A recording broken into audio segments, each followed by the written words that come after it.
Shalom warga kerajaan Allah, welcome back to online service Kingdom Celebration on Rock Ministry TV. Happy New Year and welcome to the year of preparation. Sudah siap mengikuti ibadah online di tahun yang baru? Jangan lupa berdoa dulu ya dan pastikan beberapa hal berikut ini.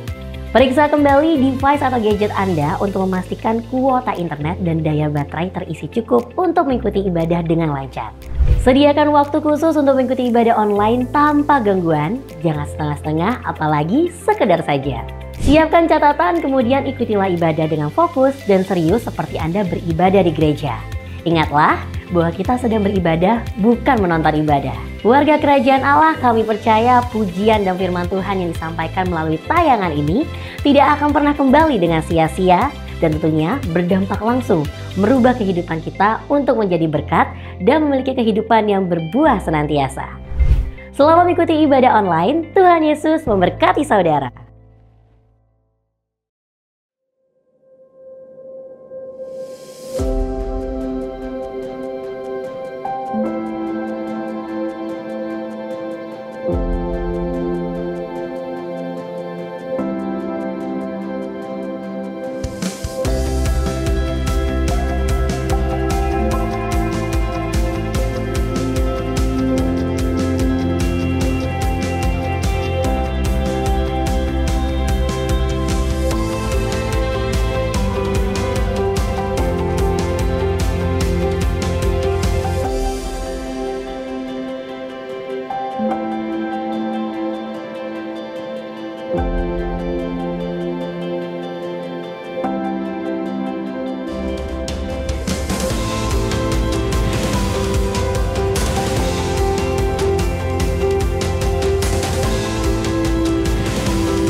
Shalom warga kerajaan, selamat sore, shalom.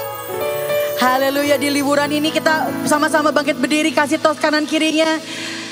Mari bersuka cita dengan Tuhan. Haleluya. Siapa siap menikmati berkat Tuhan yang luar biasa? Siapa yang siap untuk menikmati kasih karunia Tuhan? Haleluya. Saudara, kita baca sama-sama kebenaran firman Tuhan. Di Filipi 2 ayat 9 sampai 11. Mari kita baca bersama saudara. 1, 2, 3. Itulah sebabnya Allah sangat meninggikan dia dan mengaruniakan kepadanya nama di atas segala nama. Supaya dalam nama Yesus bertekuk lutut segala yang ada di langit dan yang ada di atas bumi dan yang ada di bawah bumi. Dan segala lidah mengaku Yesus Kristus adalah Tuhan.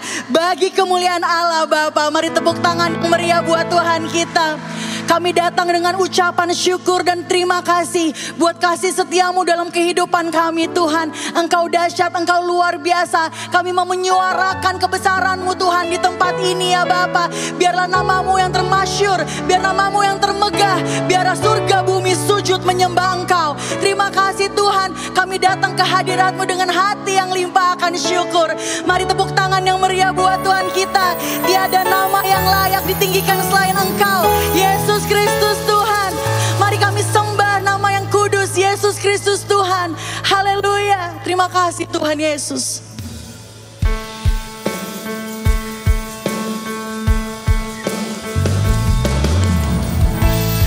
Besar setiamu Tuhan dalam hidup kami. Haleluya.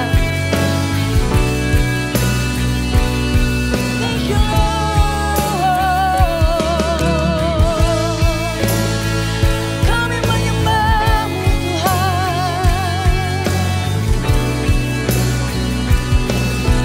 Terima kasih Tuhan. Sungguh besar setiamu. Amin. Nyata di sepanjang hidupku, darah-Mu telah layakkan kehidupanku. Oh,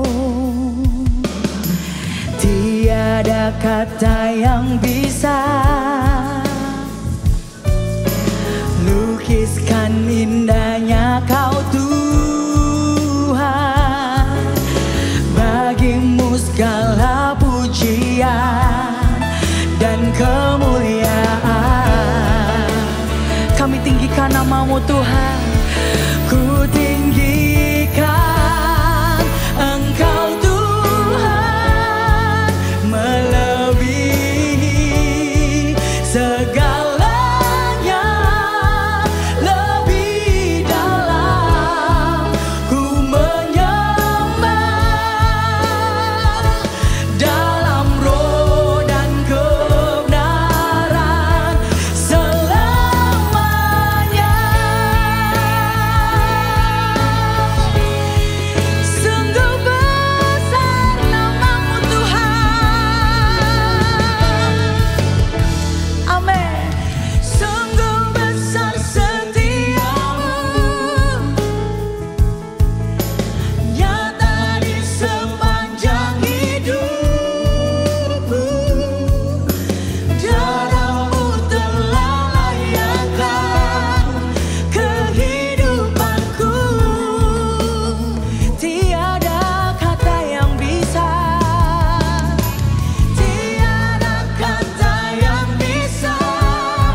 sukacita. Katakan.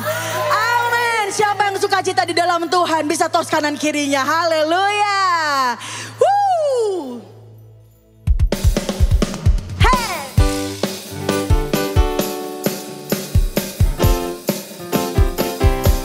Kami mengucap syukur sebab Engkau Tuhan kami Tuhan. Haleluya. Pujian syukurku ku naikkan bagimu. Kasih dan rahmat-Mu tercurah bagiku. Amin. Hidup bersamamu, ikut kehendak-Mu. Ku berjalan apa saudara? Tinggalkan masalahmu. Amin. Yes Lord. Kasih-Mu yang terbesar, kasih-Mu segalanya, janji-Mu yang sempurna. Oh, Kaulah sukacitaku, bersuka dalam-Mu. Yesus Kau kekuatanku, ya. Aman di dalam-Mu, menara perlindunganku. Mari menari buat Tuhan saudara. Yes, Yesus Kau sukacitaku, mulialah nama-Mu, oh Yesusku.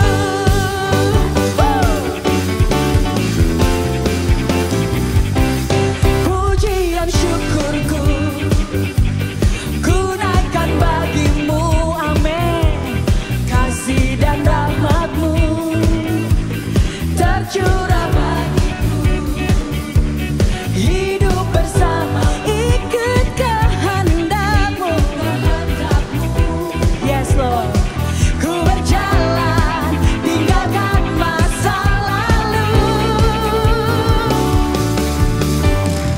Kasih-Mu yang terbesar, kasih-Mu segalanya, janji-Mu yang sempurna. Oh, Kaulah sukacitaku, bersuka dalam-Mu. Yesus Kau kekuatanku. Amin. Aman di dalam-Mu, menara perlindunganku. Menari bagimu, Yesus Kau suka. Mulialah Engkau Tuhan, oh Yesusku. Kami bersuka akan Engkau Tuhan, Yesus Kristus Tuhan. Mari sorakan haleluya.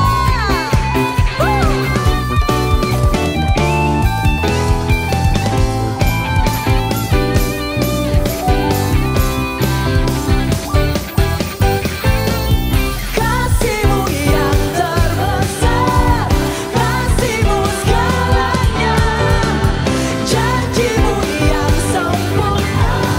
Mari saudara, mari dalam pujian katakan bersuka. Yes. Haleluya. Aman di menara perlindunganku. Menari bagimu, Yesus Kau sukacitaku. Mulialah nama-Mu. Oh, oh, oh, oh. Bersuka dalam-Mu, Yesus Kau aman di dalam-Mu. Menara perlindunganku, yes Lord. Menari bagimu, Yesus Kau sukacitaku. Mulialah nama-Mu, Kau sukacitaku. Mulialah nama-Mu, oh Yesusku. Thank you Lord.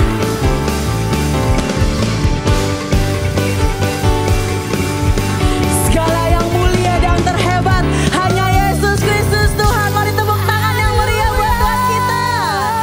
Amin. Supaya kita percaya Tuhan kita ajaib, Tuhan kita luar biasa. Coba kasih tos kiri kanan katakan, haleluya. Kau terbesar dan mulia, ajaib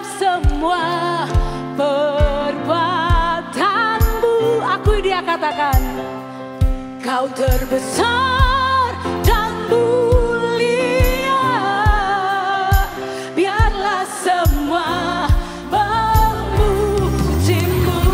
Lembah pujian bertepuk tangan kepala kita buat Raja kita.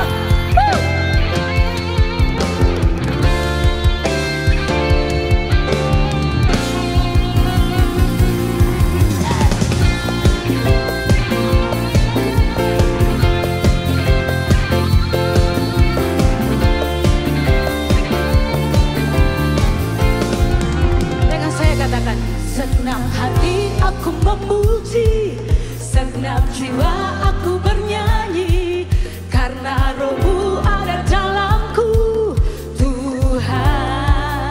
Yes, ku angkat tanganku memuji, ku angkat suara dan bernyanyi, karena Roh-Mu ada dalamku, Tuhan. Siap, mari menari memuji, ungkapkan sukacita di hati.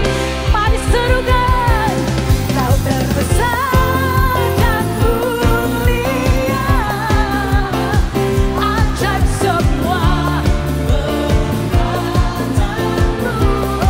Kami akui Kau terbesar dan mulia, biarlah semua memujimu.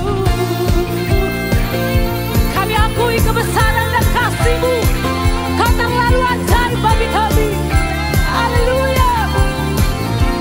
Umat Tuhan katakan, segenap hati aku memuji, yes, segenap jiwa aku bernyanyi, amin, karena Roh-Mu ada dalamku, Tuhan. Katakan sampai kiri kananmu, aku memuji, ku angkat suara bernyanyi, amin, karena Roh-Mu ada dalamku, Tuhan. Oh, segenap hatiku menari memuji, ungkapkan sukacita di hati. Kau yang bersukacita katakan, Kau terbesar dan mulia, ajaib semua perbuatanmu. Kami akui Kau terbesar dan mulia, Allah semua memujimu.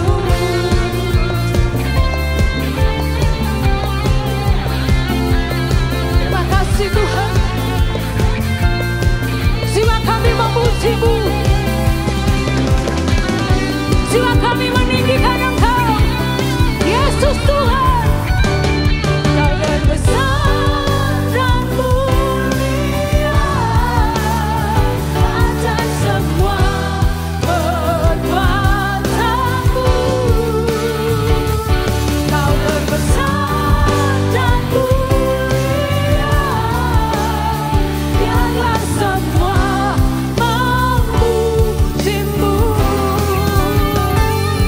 Kau terbesar dan mulia, amin, ajaib semua perbuatanmu. Dia Yesus Tuhan. Kau terbesar dan mulia, biarlah semua memujimu. Biarlah semua memujimu. Biarlah semua memujimu. Yes. Bagimu pujian, bagimu hormat dan kemuliaan. Haleluya. Katakan haleluya. Amin, amin. Kasih tahu sampai kiri kanan, katakan Tuhan kita ajaib, Tuhan kita dahsyat. Haleluya. Sekarang duduk kembali Bapak Ibu.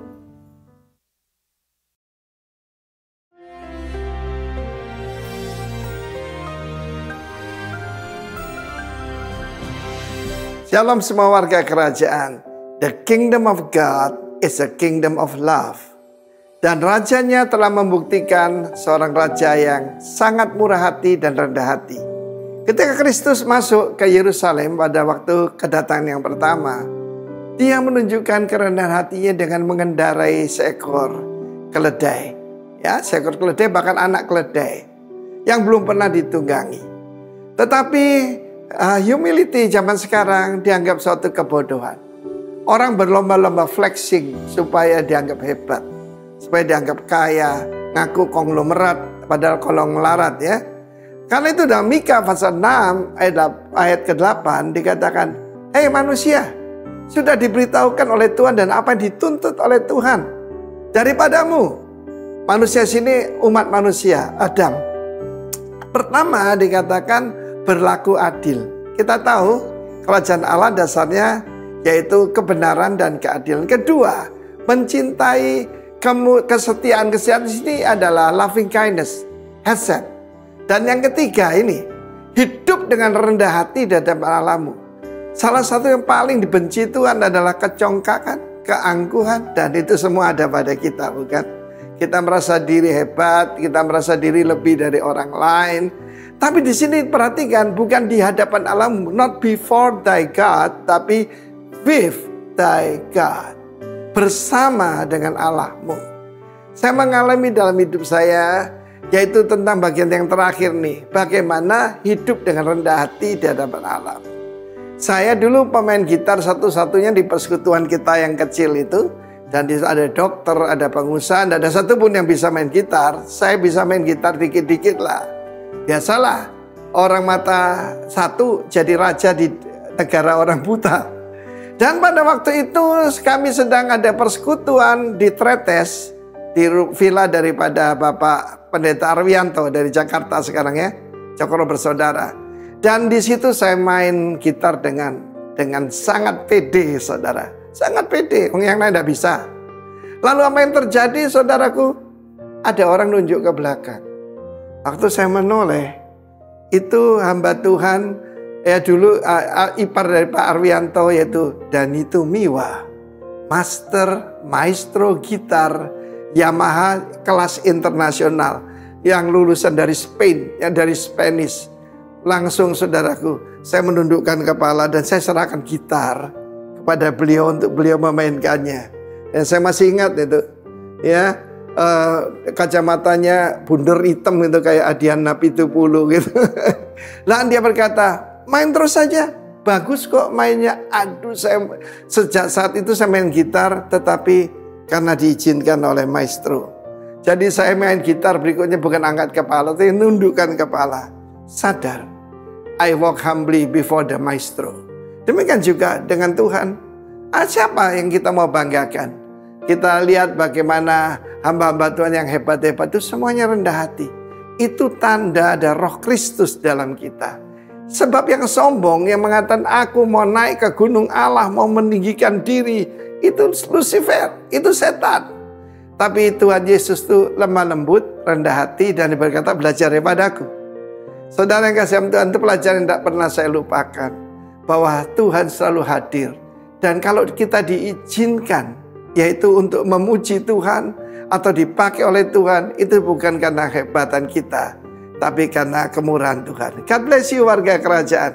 Walk humbly before your God. Tapi mulainya hidup dalam keadilan dan kemurahan hati, keadilan, kesetiaan. God bless you. Amin. Shalom warga kerajaan. Di dalam 1 Raja-Raja pasal ke-17, kita membaca sebuah kisah mengenai Nabi Elia dan seorang janda di Sarfat. Di mana pada saat itu Nabi Elia sangat lapar dan dia membutuhkan makanan. Dan dia meminta kepada seorang janda. Janda tersebut dalam kondisi yang sangat kekurangan, di mana dia hanya memiliki sedikit minyak dan sedikit tepung. Akan tetapi dia membuat sebuah roti dan memberikan roti pertamanya kepada Nabi Elia. Dan sisanya baru dinikmati dia bersama keluarganya. Dalam hal ini ada dua hal yang kita pelajari. Yang pertama adalah kita melihat bahwa janda tersebut tidak egois. Dan dia sangat murah hati. Di mana dia memberikan roti pertamanya itu kepada Nabi Elia. Dan sisanya baru dia nikmatin. Dan ini kita melihat kemurahan hatinya sungguh luar biasa. Hal kedua yang akan kita pelajari dalam hal ini adalah janda tersebut sangat percaya akan janji-janji Tuhan. Buli-buli dan tempayannya tidak pernah kosong, hari demi hari, bulan demi bulan selalu terisi. Dan dia percaya Tuhan tidak pernah meninggalkannya. Warga kerajaan, apabila dari kita saat ini ada yang sama seperti janda ini, kita merasa masih banyak hal yang kita butuhkan, kita masih kekurangan, tapi kita perlu ingat, kita tidak boleh lupa untuk berbagi dengan orang, karena di luar sana masih banyak orang-orang yang membutuhkan.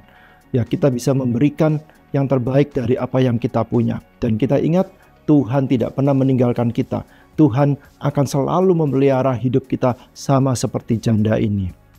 Mari kita berdoa.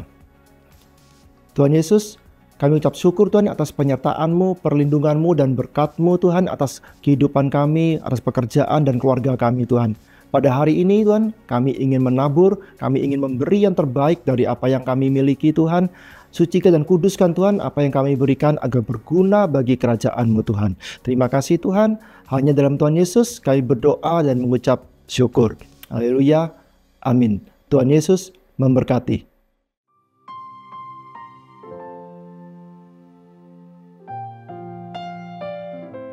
Supaya kita percaya bahwa anugerah mujizat yang paling terbesar ketika Tuhan Yesus menyelamatkan engkau dan saya. Yang percaya kasih tepuk tangan yang paling meriah. Itu mujizat yang paling terbesar, yaitu karya agung keselamatan. Karena itu sore hari ini katakan jangan pernah kau takut, jangan pernah kecewa. Masih ada mujizat yang Tuhan sediakan untuk engkau dan saya. Amin. Kalau engkau percaya, angkat kedua tangan kita katakan, aku percaya ada mujizat. Aku percaya Tuhanku dahsyat. Perbuatan ajaib telah dikerjakannya.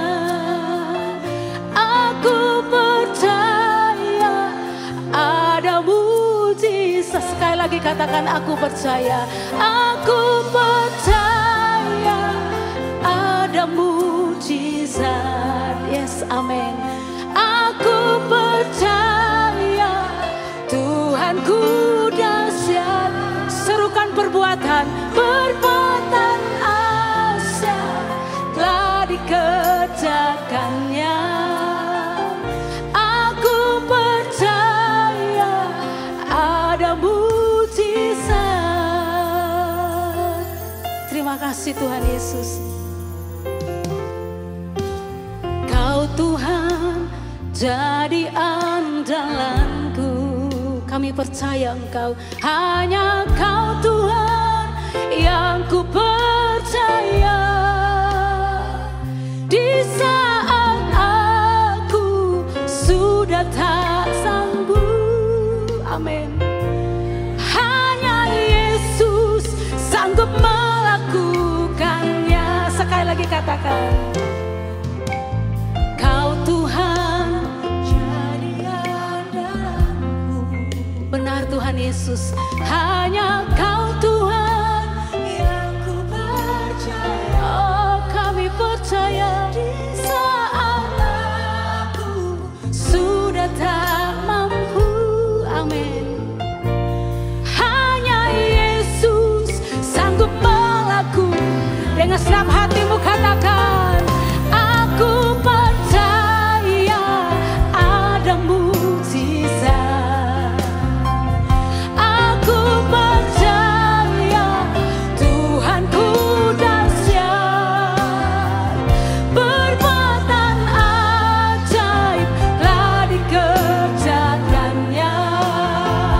Aku percaya ada mujizat. Haleluya, kami percaya.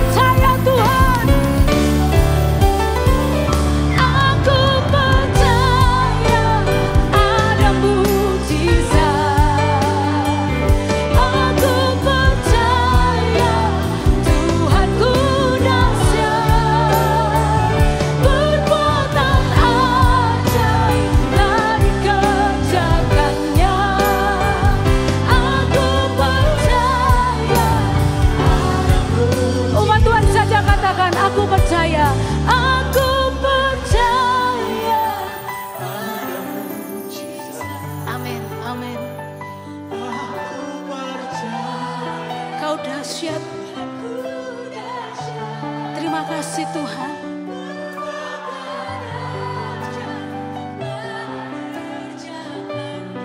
Yes.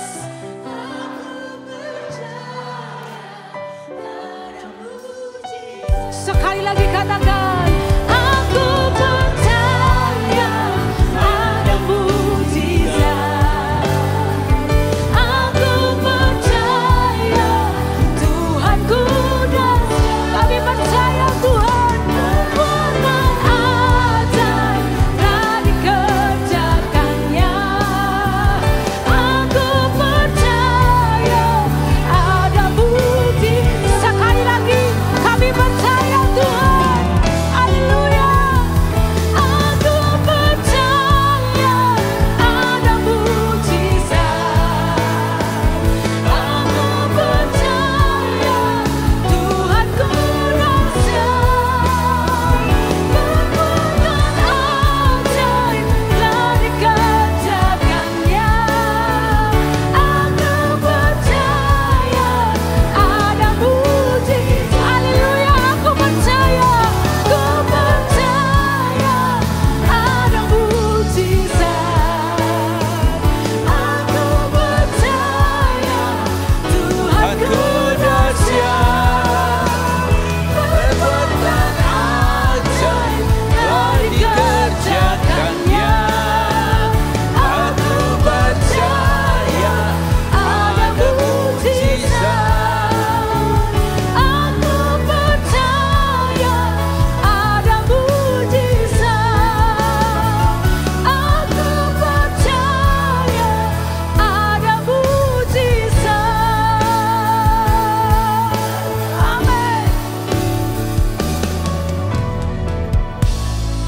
Haleluya. Kami selalu percaya bahwa mujizat tidak akan pernah berakhir. Amin. Karena Allah yang kami sembah adalah Allah yang tidak pernah berubah. Dulu, sekarang, bahkan sampai selama-lamanya. Amin. Kalau mujizat terbesar yaitu kami boleh diselamatkan, Tuhan sudah berikan kepada setiap kami. Apalagi mujizat lain pasti akan Tuhan nyatakan dalam hidup kami. Dan kami tetap percaya Tuhan, apapun keadaan tidak akan membuat iman dan percaya kami goyah kepadamu. Dan kami tetap percaya bahwa Engkau adalah Allah yang selalu menjaga dan menyertai kami. Di tengah keadaan sesukar apapun, kekuatan yang daripada Tuhan memampukan kami untuk berdiri tegak dan melangkah maju dalam rencana dan kehendak-Mu. Dengan urapan-Mu Roh Kudus, kami siap dengar firman-Mu. Yang siap dengar akan firman Tuhan, sama-sama boleh katakan amin. Berikan dulu kemuliaan bagi Tuhan. Silakan duduk saudaraku yang kasih Tuhan. Ya, tadi Pak Gembala sudah bilang sekali Yesus tetap Yesus. Amin. Gampang gak menurut saudara?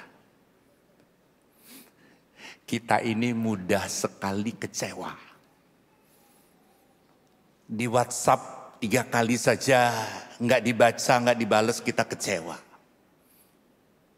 Kita nyapa, lalu orang mungkin perhatiannya nggak konsen, lalu nggak merespon sapaan kita mulai kecewa. Satu hari seorang gadis datang kepada papanya dan bilang begini, "Pak, aku nggak mau ke gereja lagi." "Loh kenapa?" "Di gereja itu Pak, kumpulan orang-orang suka ngegosip. Semua memandang sinis sama aku. Cuek, sombong-sombong. Karenanya aku tidak mau ke gereja lagi." Lalu papanya bilang gini, hari Minggu nanti papa kasih kamu tugas.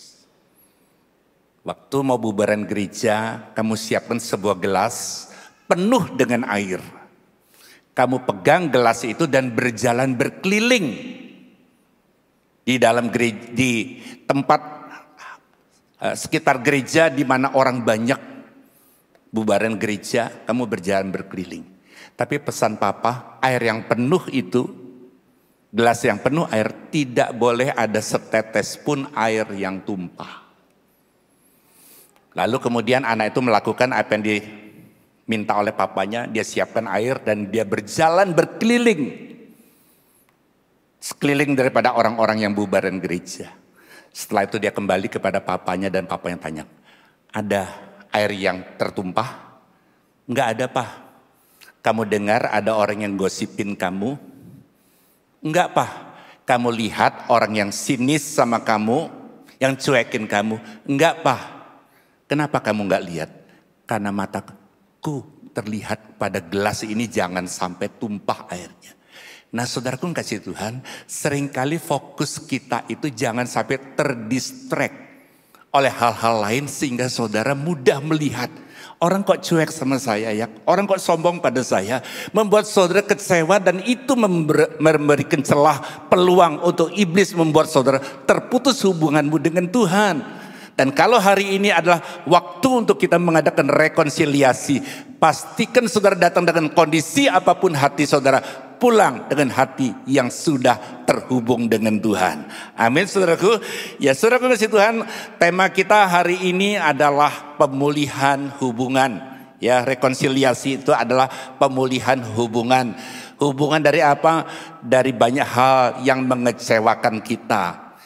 Kita kecewa kapan? Waktu kenyataan yang kita hadapi tidak sesuai dengan harapan kita.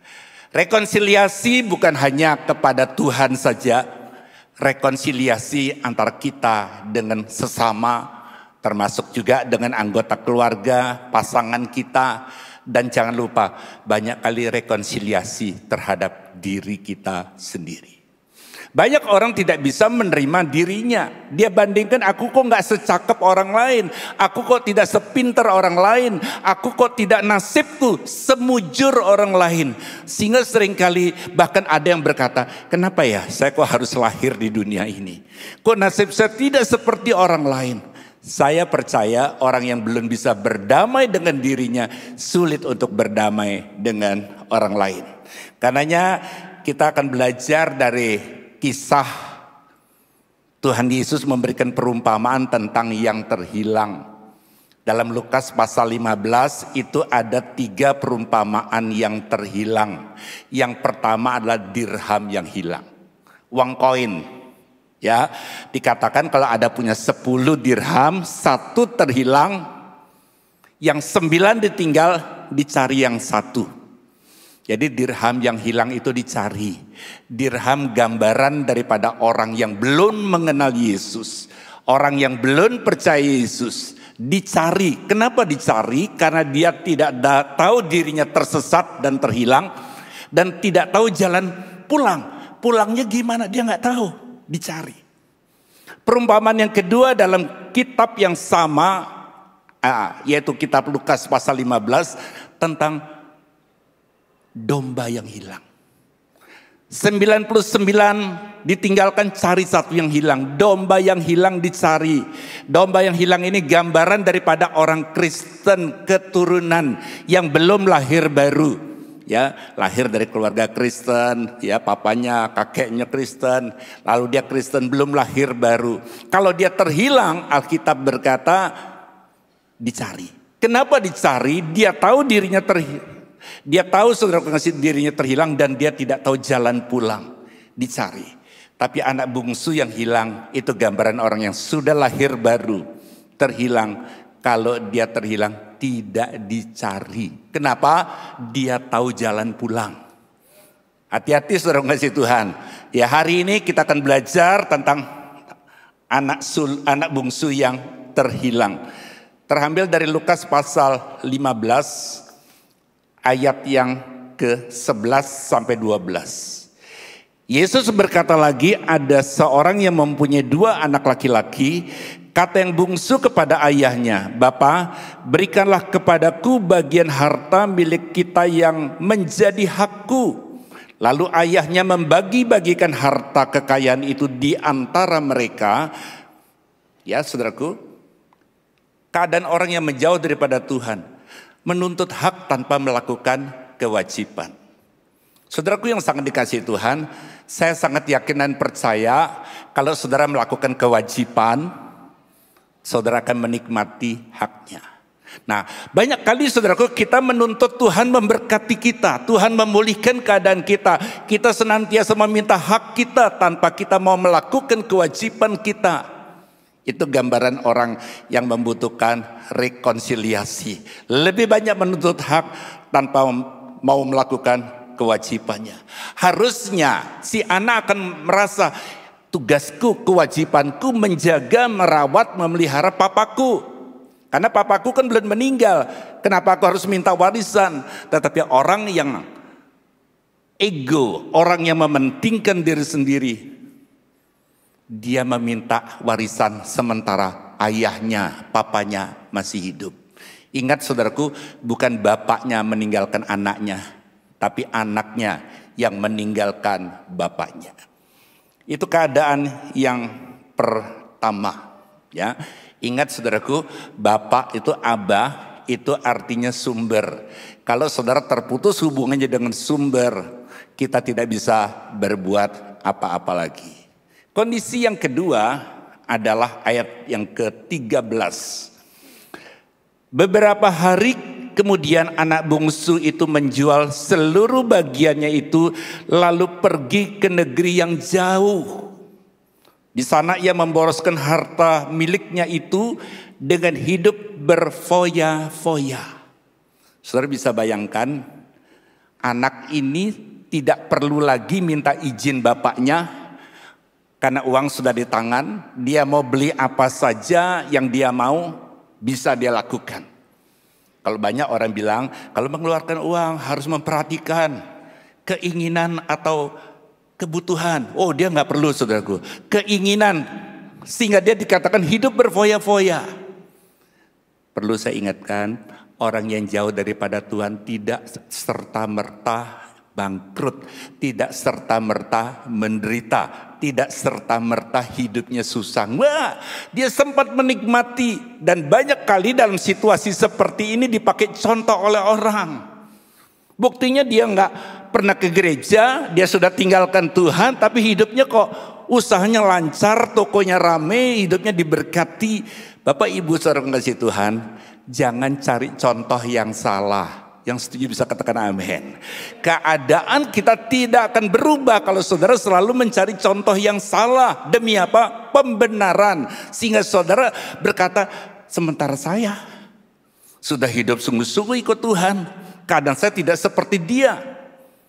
Nah saudaraku kasih Tuhan, jangan sampai kita meremehkan Tuhan. Lewat apa? Dengan bertindak di luar rencana dan kehendaknya. Ya. Yang ketiga, ini kondisi yang ketiga, ayat 14.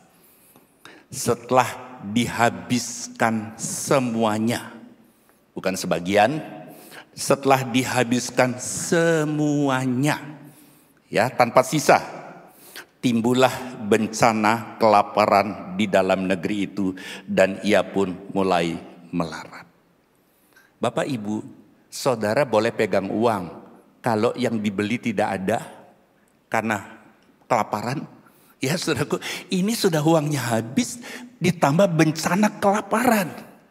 Nah saudaraku kasih Tuhan, bisa dibayangkan situasi kalau saudara perhatikan zaman waktu Yusuf saudaraku kasih Tuhan di Mesir. Terjadi bahaya kelaparan sehingga semua saudaranya yang menjual dia harus pergi ke Mesir. Nah saudaraku, dalam situasi seperti ini kita bisa perhatikan kondisi yang ketiga daripada orang yang jauh adalah hidup amat sangat menderita dan serba kekurangan. Jadi kalau saudara mengalami situasi seperti ini saudaraku, ya, dalam situasi seperti ini harusnya saudara harus pandai di dalam mengambil keputusan. Tapi sayangnya saudaraku, kalau situasi seperti ini, saudara tidak lagi tersedia kebutuhan jasmani seperti Matius 6 ayat yang ke-6 dan seterusnya, ya. Carilah dahulu kerajaan Allah dan kebenaran dan seterusnya. Ya, kalau saudara tinggalkan Tuhan, jauh daripada Tuhan, tidak terhubung lagi, penyediaan sandang pangan papan, kebutuhan jasmani saudara tidak terpenuhi, juga kebutuhan jiwani, damai sejahtera, ya.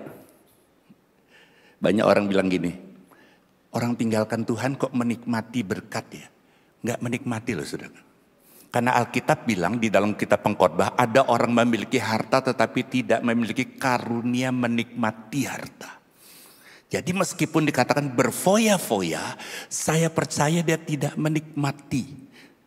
Tetapi kalau orang yang punya karunia menikmati berapapun yang dia miliki, waktu dia menggunakan, dia tetap bisa menikmati apa yang dilakukan ataupun apa yang sedang dikerjakannya. Itu kondisi yang ketiga.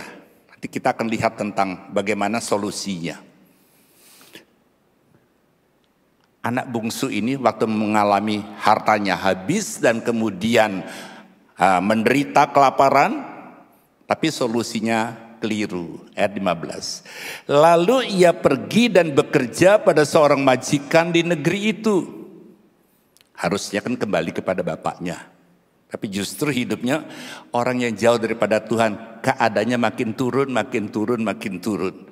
Orang itu menyuruhnya ke ladang untuk menjaga babinya. Ayat 16. Lalu ia ingin mengisi perutnya dengan ampas yang menjadi makanan babi itu. Tetapi tidak seorang pun yang memberikannya kepadanya. Kondisi saudara yang kasih Tuhan mengalami keadaan di mana tadinya anak bapa yang kaya, yang hidupnya penuh dengan damai sejahtera, tinggalkan bapaknya, lalu kondisinya bisa mengalami keadaan yang seperti itu. Kandang babi ini gambaran daripada dosa, gambaran daripada hidup di dalam penderitaan, hidup di dalam lumpur dosa dan seterusnya dan seterusnya. Dalam situasi seperti itu, pulih enggak keadaannya, dibutuhkan rekonsiliasi. Rekonsiliasi ini tidak bisa ditawar-menawar, hanya harus melalui langkah berikutnya. Langkah berikutnya apa, saudara kasih Tuhan? Sebelum sampai di sana, ini untuk bahan perenungan. Pilihlah hal-hal yang termulia, karena akan tiba saatnya kita tidak punya pilihan lain selain memilih dengan terpaksa dan penyesalan. Saya berdoa hal ini jangan sampai menjadi pilihan terakhir yang dengan terpaksa harus dipilih karena nggak punya pilihan lain. Selama masih ada pilihan lain, pilihlah hal-hal yang termulia. Sehingga saya percaya itu tidak akan mendatangkan penyesalan di kemudian hari. Sekarang kita lihat, ini langkahnya.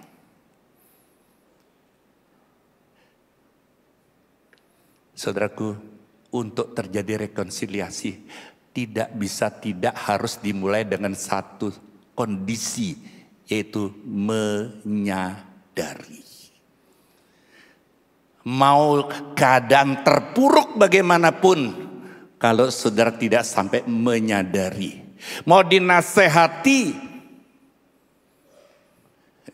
jangankan Bapak Gembala saudara nasehati, Tuhan lewat firman-Nya, saudara anggap angin lalu. Ingat saudaraku, manusia itu diberi free will, kehendak bebas. Jangan sampai, saya nggak percaya, ya itu pilihan kita. Memang sudah mungkin nasib saya seperti itu, ya itu pilihan kita. Tapi saudara kasih Tuhan, anak bungsu ini menyadari. Lalu ia menyadari keadaan, katanya, betapa banyaknya orang upahan Bapakku yang berlimpah-limpah makanannya. Artinya apa? Orang yang di luar Yesus, kenapa hidupnya lebih sejahtera? Orang yang belum percaya Yesus, kenapa hidupnya tidak berkekurangan? Sedangkan aku anak Bapa di sorga, kenapa keadaanku tidak seperti itu? Ini terjadi, saudaraku, rekonsiliasi terjadi waktu dia mau sampai kepada satu titik menyadari. Menyadari adalah awal pemulihan. Tanpa saudara menyadari, keadaan tidak bisa dipulihkan. Boleh saudara berdoa, boleh saudara rajin ke gereja, taat perpuluhan, tapi kalau belum menyadari, saudaraku, kita tidak akan melihat pemulihan Tuhan nyatakan di dalam kehidupan kita. Setelah menyadari, langkah selanjutnya ayat 18. Aku akan bangkit dan pergi kepada Bapakku dan berkata kepadanya, Bapa, aku telah berdosa terhadap sorga dan terhadap Bapa. Aku tidak layak lagi disebut anak Bapa. Jadikanlah aku sebagai salah seorang upahan Bapa. Hal yang kedua ketika kita sudah menyadari adalah harus bisa mengambil keputusan untuk bertobat. Saudaraku, tidak bisa hanya menyadari lalu kemudian keadaan pulih, enggak. Saudara harus belajar mengambil keputusan. Katakan bersama saya, mengambil keputusan. Ya, saudaraku, mengambil keputusan dengan hikmat Tuhan. Banyak orang mengambil keputusan salah dari pengalaman teman, dari nasihat orang fasik. Banyak kali saudaraku tanpa mengandalkan hikmat daripada Tuhan. Waktu saudara berdoa dan pegang akan janji Tuhan, Tuhan sanggup berikan hikmat di luar kebiasaan yang umum. Yang setuju bisa katakan amin.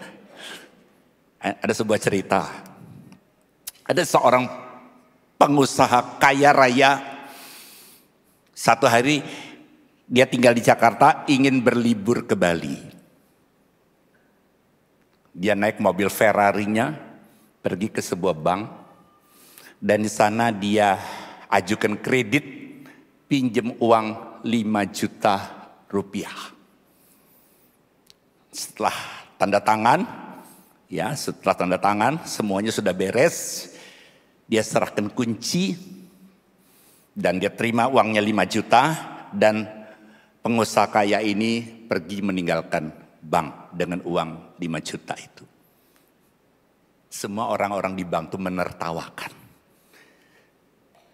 Ya, waktu ditanya agunan, ditanya, oh itu mobil mobil Ferrari saya di bawah, itu untuk agunan.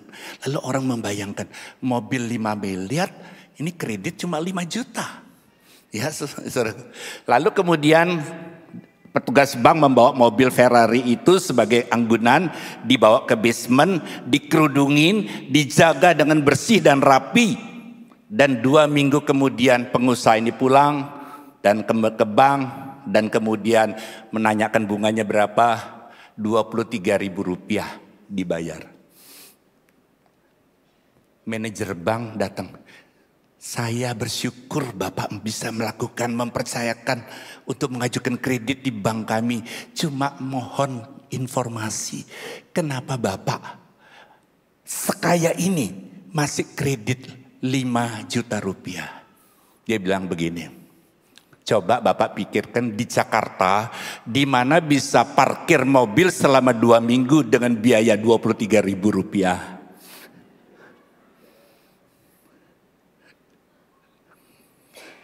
Jadi kadang-kadang sikap orang, kok bodoh ya? Padahal kaya raya kok kredit 5 juta ya?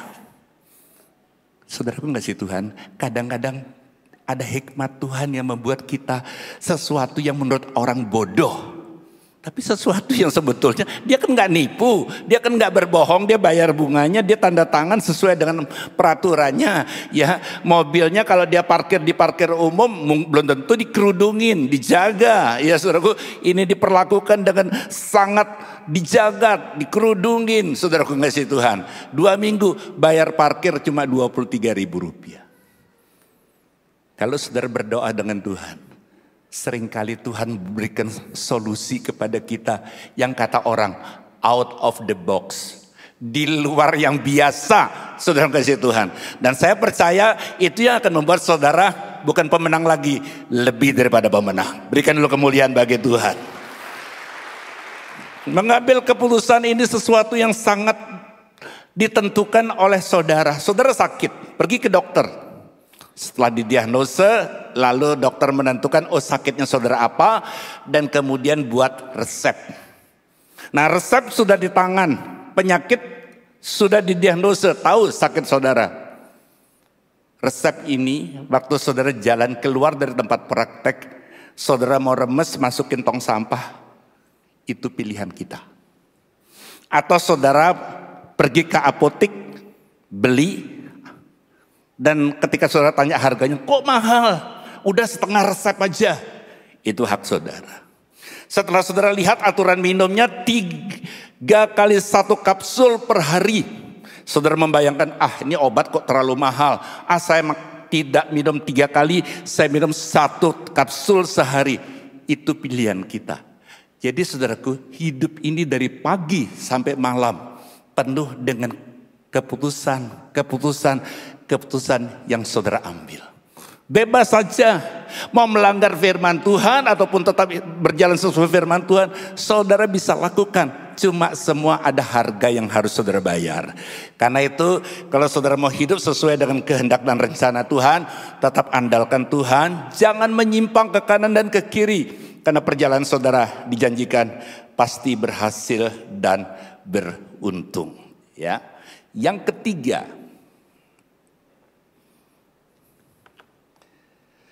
tadi kan baru rencana. Aku akan bangkit.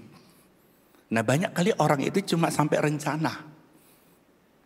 Kalau sampai rencana itu yang seringkali dibilang omon-omon. Ya saudaraku, tidak ada realisasinya, cuma wacana saja. Nah pemuda ini, anak bungsu ini, maka bangkitlah ia dan pergi kepada bapaknya. Ketika ia masih jauh, ayahnya telah melihatnya. Lalu tergeraklah hatinya oleh belas kasihan. Ayahnya itu berlari mendapatkan dia, lalu merangkul dan mencium dia. Bayangkan saja anak bungsu ini dari kandang babi berteriak panggil bapaknya, tidak akan datang. Artinya orang kalau bertobat, orang kalau mau melakukan rekonsiliasi, dia harus tinggalkan kehidupan lamanya, harus tinggalkan kandang babi, tinggalkan dosa, tinggalkan hal-hal yang dilarang oleh firman Tuhan, dan kembali kepada bapaknya. Dan waktu dia kembali kepada bapaknya, bapaknya berinisiatif berlari. Bapaknya tidak marahin dia. Kamu sekarang sudah menderita, sudah miskin, sudah nggak punya apa-apa, kamu baru cari bapak. Enggak, bapaknya tidak pernah ungkit-ungkit masa lalu. Saudara kasih Tuhan, bahkan bapaknya tidak pernah, kamu bawa babi, mandi dulu, ganti baju, enggak. Dia merangkul dan mencium, artinya gambaran waktu saudara melakukan rekonsiliasi dengan Tuhan. Tuhan menerima saudara apa adanya, termasuk hutang saudara, termasuk masa lalu saudara, termasuk hal-hal yang tidak Tuhan kehendaki. Tapi waktu saudara datang kepada Tuhan, percayalah, Dia yang akan membuat pemulihan dalam hidup saudara. Berikan dulu kemuliaan bagi Tuhan. Banyak kali saudara kasih Tuhan, orang pesimis, model saya ini apa Tuhan mau terima? Apapun keadaan saudara, Pak dosa saya terlalu parah, apapun kondisi saudara. Anak bungsu ini saudaraku, dia sudah meninggalkan kewajiban untuk memelihara ayahnya. Tetap ayahnya berbalik. Jadi saudaraku, hal yang ketiga ini sesuatu yang penting. Meninggalkan dosa, meninggalkan kandang babi, dan berbalik kepada bapaknya. Kalau saya berikan satu ilustrasi, misalnya ini ada sumber cahaya, lampu sorot. Sementara saya menghadap, wajah saya dipenuhi dengan cahaya, kemuliaan. Kalau saya tinggalkan Tuhan, saya membelakangi, bayangan saya ada di depan. Dan saya berjalan di dalam kegelapan, meninggalkan terang Tuhan. Waktu saya berbalik, saya tinggalkan kehidupan lama saya dan saya menuju kepada terangnya yang ajaib. Pilihan selalu ada di tangan saudara dan saya. Jadi kalau saudara perhatikan, tahun 2024 ada banyak hal yang sangat menyedihkan. 2024 ada banyak penderitaan. 2024 ada banyak hal yang mengecewakan. Apa saudara mau 2025 saudara lewati dalam kondisi yang sama? Keadaan tidak akan pernah bisa berubah kalau saudara tidak memulai perubahan pada diri saudara sendiri. Yang dirubah sederhana. Hidup ini berubahnya itu kebiasaan harus berubah. Banyak kali kebiasaan itu, ya saya kasih contoh saudaraku. Orang yang bertaubat itu tidak otomatis uang jatuh dari sorga. Lalu saudara ngecek saldo di bank, loh kok ada uang masuk ya? Enggak, tidak seperti itu. Tuhan sanggup gerakkan orang untuk memberikan peluang lapangan pekerjaan buat saudara. Ada yang mau ajak join bisnis, ada yang memberikan ide. Waktu diberikan ide, mungkin saudara berkata, ya tapi saya nggak punya modal. Oh jangan khawatir, yang penting kamu kerjakan. Nah saudaraku yang kasih Tuhan, banyak kali seringkali itu kesalahannya di pihak kita. Dapat kerjaan kita nggak jujur. Dapat kerjaan kita pilih-pilih. Wah, passion saya nggak di situ. Ya susah saudaraku ngasih Tuhan. Akhirnya lewat kesempatan, ya lalu ada kesempatan yang lain. Saudara bilang, tapi hasilnya terlalu kecil. Lewat kesempatan. Lalu kalau kemudian semua lewat, lalu saudara ngoceh sama Tuhan. Tuhan, saya sudah bertobat loh. Kok Tuhan nggak tolong saya? Kok Tuhan nggak pulihkan saya? Saya mau katakan saudara ngasih Tuhan, seringkali Pak Arifin sering bilang, awan setelapak tangan jangan diabaikan. Ya, seringkali kita mengabaikan hal yang kecil. Seringkali kita menyepelekan sesuatu yang kecil. Saya mau ingatkan saudaraku, kalau saudara setia pada perkara yang kecil, Tuhan akan berikan kepada kita tanggung jawab perkara yang besar. Kalau boleh milih, pilihan pekerjaan yang terbaik, kalau boleh pilih, yang pertama adalah kerjakan apa yang saudara cintai. Itu paling ideal sudah, ya kan? Tapi kalau itu nggak ada, pilihan yang kedua, belajar mencintai pekerjaan saat ini. Ya, jadi apa yang saudara kerjakan saat ini, saudara nggak suka, belajar mencintai. Kenapa? Kalau saudara nggak belajar mencintai, saudara akan bosan. Dan kalau saudara sudah bosan, saudara enggan melakukan dan saudara tidak berusaha melakukan yang terbaik. Kalau itu tidak ada, yang ketiga, kerjakan demi orang yang saudara cintai. Saudara ingat harus beli beras untuk istri saudara di rumah, harus beli susu untuk anak saudara supaya tetap minum susu. Nah saudara ambil itu dulu. Ya, kerjakan demi orang yang saudara cintai. Kalau itu saudara sudah mulai bisa agak sedikit lega, sedikit longgar, saudara mulai melangkah yang berikutnya. Mencari pekerjaan yang penghasilan lebih baik. Dan mungkin saudara nggak suka, belajar mencintai.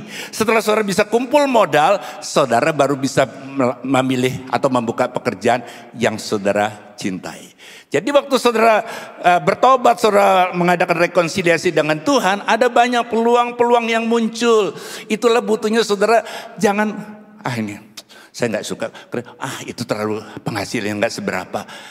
Itu yang seringkali membuat kita sulit untuk mengalami pemulihan. Itu yang seringkali menghambat Tuhan bekerja.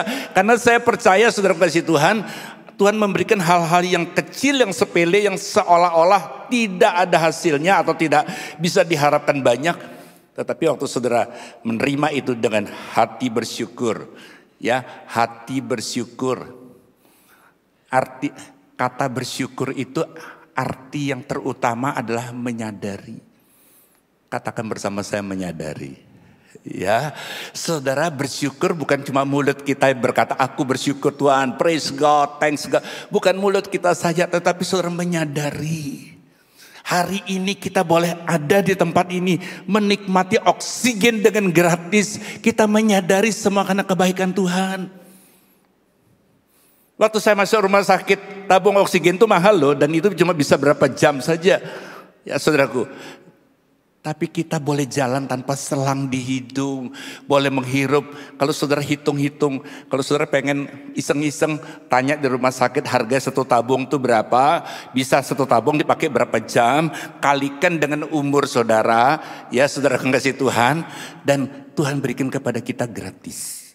Itu baru oksigen, belum cahaya matahari, belum kondisi keadaan yang lain. Dan hari ini saudara kesini juga, saudara naik kendaraan. Ya, itu bukan karena kita hebat dan pintar kerja. Semua karena kebaikan Tuhan. Adakah kita selalu bersyukur dan berkata semua karena kebaikan Tuhan? Nah, waktu saudara menyadari semua keadaan itu, saudara senantiasa bisa hidup di dalam pengucapan syukur. Tapi nggak berhenti sampai di sana saudaraku. Kita harus melangkah ke yang keempat. Kata anak itu kepadanya, Bapa, aku telah berdosa terhadap sorga dan terhadap Bapa.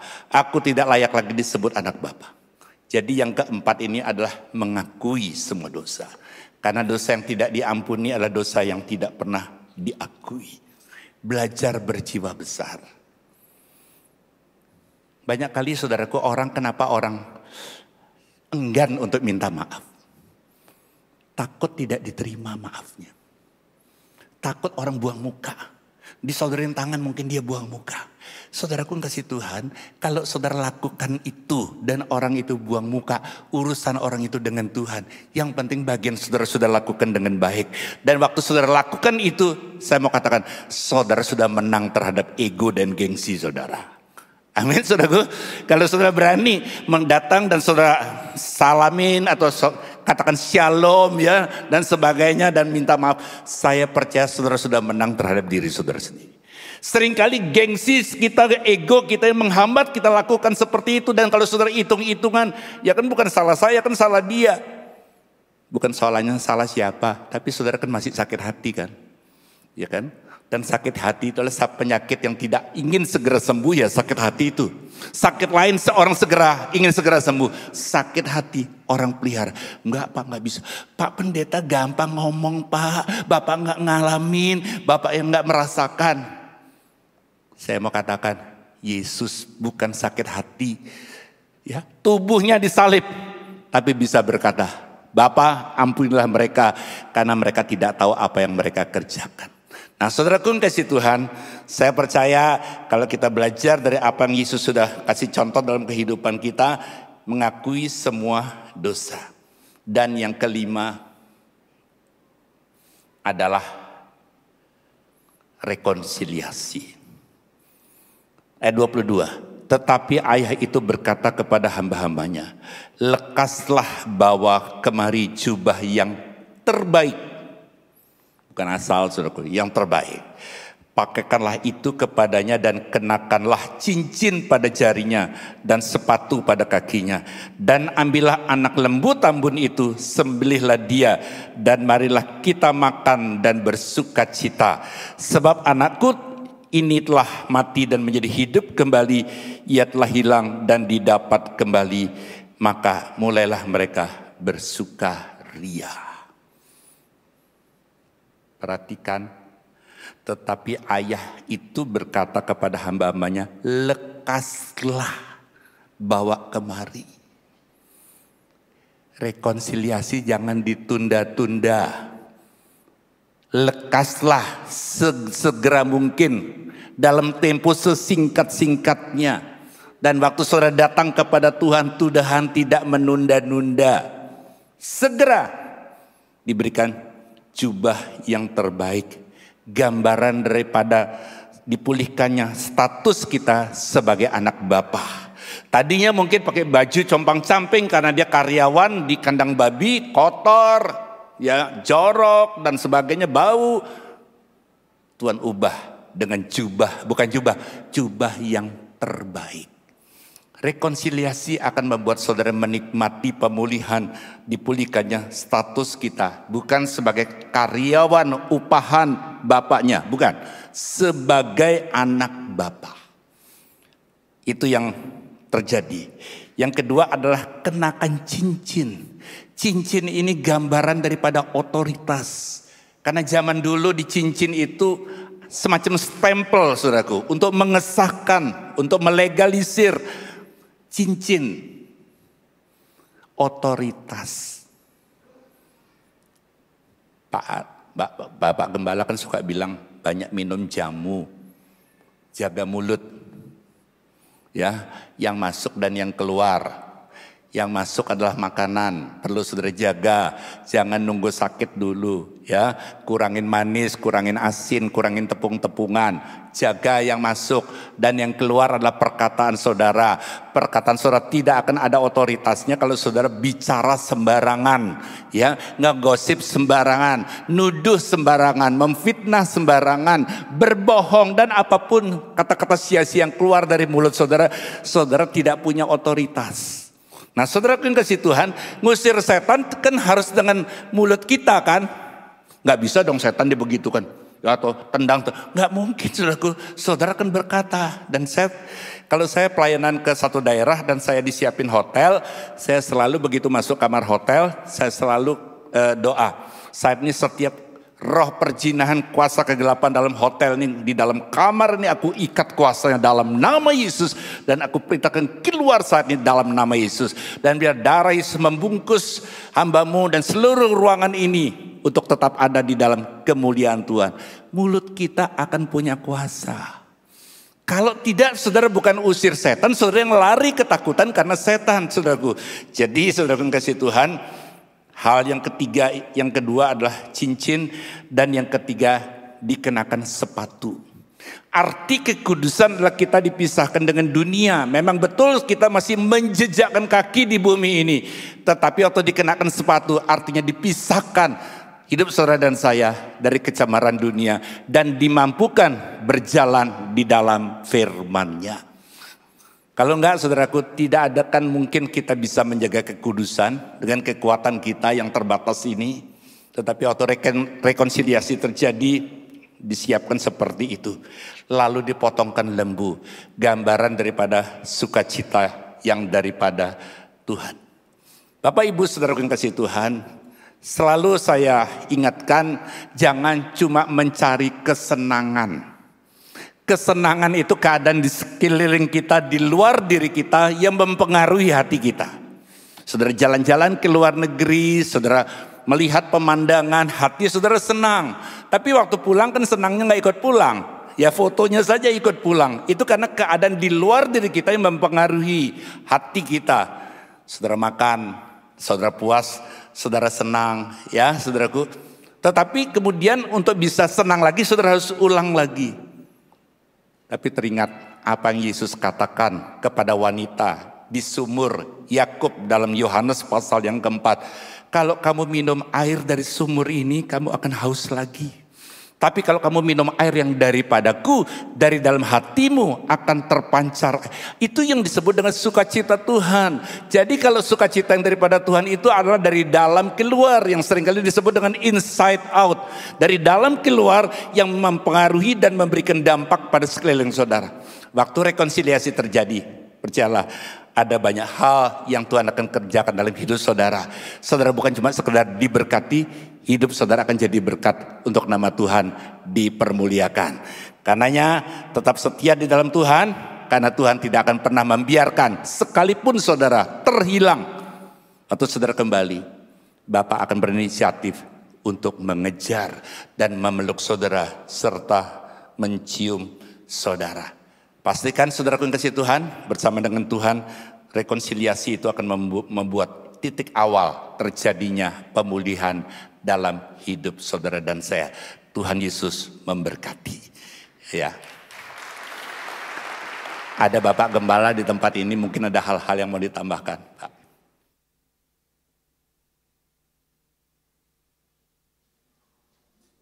Terima kasih Pak Thomas. Siap untuk mengalami pemulihan? Siapa yang siap angkat tangan? Oke. Baru-baru ini pada waktu saya melayani suatu pelayanan penghiburan, saya mengalami sesuatu yang sangat luar biasa. Saya bertemu dengan seorang ibu, dan ketika dia bertemu dengan saya, dia menyebutkan bahwa dia adalah istri dari seseorang. Seseorang ini adalah yang anak yang hilang itu yang saya temukan 45 tahun yang lalu. Pertama-tama kita lihat tentang gembala yang baik, Tuhan Yesus. Ketika itu dia bertemu dengan orang-orang Farisi tadi Lukas 15. Dan sang putra ini Tuhan Yesus, gembala yang baik ini, saudara pernah lihat gambarnya, dia turun ke jurang untuk mengambil seekor domba yang nakal, yang hilang. Mungkin ada di sini. Dan saudaraku, dipanggulnya, karena mungkin kakinya patah, dipanggulnya, dibawa pulang. Dan ada sukacita yang besar. Yang kedua, seorang wanita yang mencari, yaitu dia punya 10 mata uang. Biasanya itu kan dirangkai menjadi kalung begitu ya. Hilang satu kan jelek ya. Dan dia cari sampai ketemu. Artinya saudara ini berharga. Amin. Kalau mata uang dari emas, dia jatuh ke bawah, nilainya sama enggak? Sama, masuk got, nilainya tetap sama dan harus dibersihkan. Apa yang saya ceritakan adalah kejadian tahun 1981. Saya penginjil muda, bukan penginjil resmi, saya baru belajar pelayanan. Dan saya diutus pergi ke sebuah desa, suatu kota kecil. Dan di sana saya menyampaikan firman Tuhan di sebuah rumah. Mendadak ketika saya menyampaikan firman Tuhan bahwa Tuhan mencari yang terhilang, mendadak dari luar ada pria yang menangis meraung-raung. Karena tempat itu penuh, dia ada di luar. Dan kemudian dia menangis meraung-raung. Saya tanya kepada orang-orang yang sana, siapa dia? Pak, ini orang ini adalah dulu pendeta di sini. Pendeta di sini, sarjana teologi. Tetapi dia murtad dan gedung gerejanya jadi tempat pelacuran. Dari pendeta yang mulia itu menjadi germo, saudara. Saudara tahu germo? Mucikari. Saudara bayangkan, itu lebih daripada di kandang babi, saudaraku. Ya. Dan pada saat itu ketika saya keluar, saudara, aneh, Roh Tuhan selalu bertemu dengan orang yang dalam keadaan terpuruk. Saya datang pada Bapak ini, saya tidak kenal dengan dia. Cuma dari keterangan tuan rumah saya tahu siapa dia. Lalu dia cuma tanya begini, apa Yesus masih mau terima saya? Coba perhatikan tadi gembala yang baik, sang putra. Wanita itu gambaran Roh Kudus. Dan it is the Father. Ketika anak itu masih dalam keadaan bukan cuma jambang-camping, tapi pasti baunya luar biasa. Bapaknya lari lalu merangkul dia, menciumi dia. Ini pentingnya kita itu membaca firman Tuhan setiap hari. Dan pagi itu saya dapat firman Tuhan apa? Barang siapa datang padaku, dia tidak akan sekali-kali kutolak. Ulangi bersama saya. Barang siapa datang kepadaku, dia tidak sekali-kali kutolak. Contoh yang di kandang babi itu saya juga, saudara. Lalu pada saat itu, waktu saya katakan itu, dia menangis. Dan saya melayani dia ngaku dosa. Lalu dia tanya pada saya, Bapak ini usianya 10-15 tahun lebih dari saya. Dan dia berkata begini, apa yang harus saya lakukan? Rekonsiliasi. Pertama kepada istrimu, pada keluargamu. Saudara, apa yang terjadi? Saya tidak pernah tahu itu. Tetapi satu hari, kurang lebih, tidak seketika itu betul kata Pak Thomas. Mungkin 20 tahun setelah itu, saya bertemu kembali dengan Bapak ini. Bukan di kandang babi, bukan. Tetapi dia menjadi seorang hamba Tuhan di sebuah kota besar. Dipulihkan oleh Tuhan, bahkan diangkat begitu tinggi. Diangkat begitu tinggi menjadi sangat terhormat. Saudara bayangkan itu. Kalau saudara tahu, kalau sandal bekas masih ada gunanya. Bisa nggak sandal bekas? Buat stip bisa. Buat ganjel lemari bisa. Tapi mantan hamba Tuhan, mantan pendeta, tidak ada gunanya, saudara. Tetapi Yesus luar biasa, saudara. Ketika itu saudaraku, dia bersama dengan para majelisnya. Dia melihat saya dan tersenyum. Saya sangat terkejut. Terkejut karena apa? Kemurahan Tuhan. Cerita itu disebutkan the prodigal father, the prodigal son. Putra yang berlebih-lebihan. Saudara, sebetulnya harusnya the prodigal father. Karena dia begitu murah hati, begitu baik. Saudaraku, waktu itu saya sedang makan. Makanan saya basah dengan air mata saya. Saya tidak bisa membayangkan ada raja begitu baik seperti Tuhan Yesus. Ada Bapa yang begitu baik seperti Bapa kita di sorga. Jadi waktu ibu itu berkata kepada saya dan dia berterima kasih kepada saya. Saya bilang jangan terima kasih sama saya. I'm a nobody. Tapi apa yang saudara pernah lakukan? Bayangkan 44 tahun yang lalu. Itu hasilnya luar biasa, saudara. Saudara, hari ini sang Bapa itu memanggil putra-putranya kembali. Hari ini Roh Kudus menjamah hati saudara dan berkata, engkau berharga di mataku dan mulia, sebab aku mengasihi engkau. Dan aku memberikan manusia sebagai ganti nyawamu. Tapi manusia itu bukan orang jahat. Manusia itu adalah putranya yang paling dia kasih, dia serahkan untuk saudara dan saya. Setiap daripada kita jangan menerima perjamuan kudus dengan cara yang tidak layak. Persiapkan hati kita Mari kita minta ampun dan kita mau bertobat. Ingat sama dengan Pak Thomas, ketika engkau menghadap sumber cahaya, wajahmu akan bersinar-sinar. Tetapi ketika engkau membelakanginya, engkau berjalan dari satu kegelapan kepada kegelapan, pada kegelapan, pada kegelapan. Cek hidup kita masing-masing. Oh Rabasyana, yang ada di rumah Bapak tidak akan kekurangan. Orang upahan saja tidak kekurangan. Bahkan firman Allah mengatakan berlimpah dan bisa menyimpan. Periksa keadaanmu malam hari ini. Persiapkan untuk menerima perjamuan kudus. Yesus berkata bahwa tubuh dan darahnya adalah benar-benar nutrisi. Ini tidak jadi darah beneran. Ini gambaran. Because God is a spirit. Kita bergerak dalam roh, oke? Angkat roti di tangan kanan saudara dengan hati yang penuh syukur. Kita tidak akan pernah kekurangan. Sekalipun ada bala kelaparan yang dikatakan di negeri yang jauh. Kita bukan berada di negeri yang jauh. Kita ada di dalam hadiratnya. Haleluya, angkat wajah saudara. Bersyukur kepada Tuhan buat kebaikan dan kemurahannya. Apa yang saya saksikan tadi bukan dongeng. Apa yang saya saksikan itu salah satu dari bukti kebaikan Tuhan. Inilah persekutuan kita dengan tubuh Kristus. Mari kita makan dalam nama Yesus.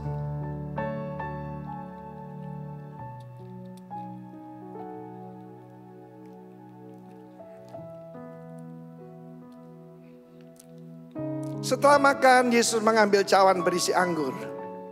Sambil katanya, inilah perjanjian baru di dalam darahku. Pesta itu disediakan bagi anak yang sudah mengenakan jubah kebenaran. The best robe, jubah yang terbaik adalah jubah bapaknya. Jadi orang tidak lagi melihat si bau dari kandang babi. Dia melihat seperti bapaknya.